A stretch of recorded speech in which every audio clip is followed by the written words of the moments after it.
City, and welcome to the Community Roundup.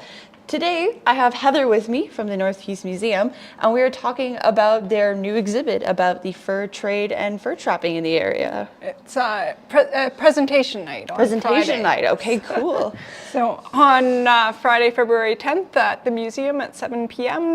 We're doing a series of presentations to do with trapping. So everything from the first forts in this area to artifacts of the fur trade to trapping today. We have Raymond Enns with the Fort St. John Trappers Association coming to join us to talk about their work trapping today. That sounds awesome. Yeah. And how many people or presenters are going to be for this presentation series? So I think there's just me and just Raymond, possibly one more. We're still working on whether we're splitting my presentation. Okay. And what are some of the presentations people can look forward to? What kinds of things are we going to be talking about? So we'll go over a whole brief history of our forts, how they got started. We've had several forts in the upper piece, including a couple that only lasted for like 2 years. And then we'll talk about artifacts of the fur trade. So we'll get to pass around some of the items that have been excavated from the archaeological sites along the Peace River. So beads or clay pipes, things like that. And we'll talk about why they were important to the fur trade. And then we'll talk a little bit about some early trappers here, Charlie and Sophie Brandt, who were well known for trapping beaver. And then Raymond will finish the night talking about what the Fort St. John Trappers Association does in terms of some programs in conservation as well as trapping. Awesome. So it sounds like there's going to be a lot of information. Yes, yeah, it should be fun. And what you had mentioned that there were lots of artifacts that were going to be shown and a couple shown around. Of all the artifacts that you're planning to show that night, which one is your favorite? Oh, that's a tough one. I really like some of the beads. They're neat, but we also have some copper pots that were used during the fur trade, but were also used by early pioneers here. So they're not from the archaeological digs. And they have a pretty neat history of being used at a time when most cooking took place outside. So. Oh, gotcha. Yeah, they used to be nested together when they traveled in canoes, kind of like a Russian nesting doll. Oh, yeah, so, okay.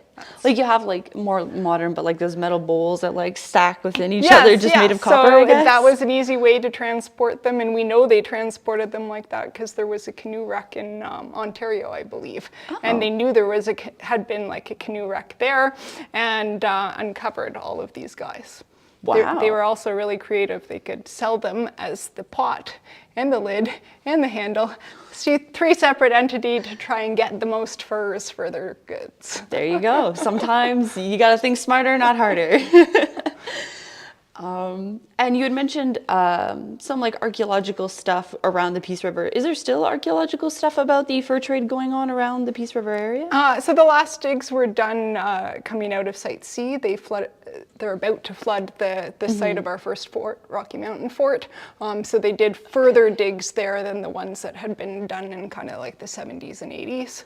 Okay. And then more recent archaeological digs have been more aimed at, like Sequoia has been doing digs and so on, but not fur trade related.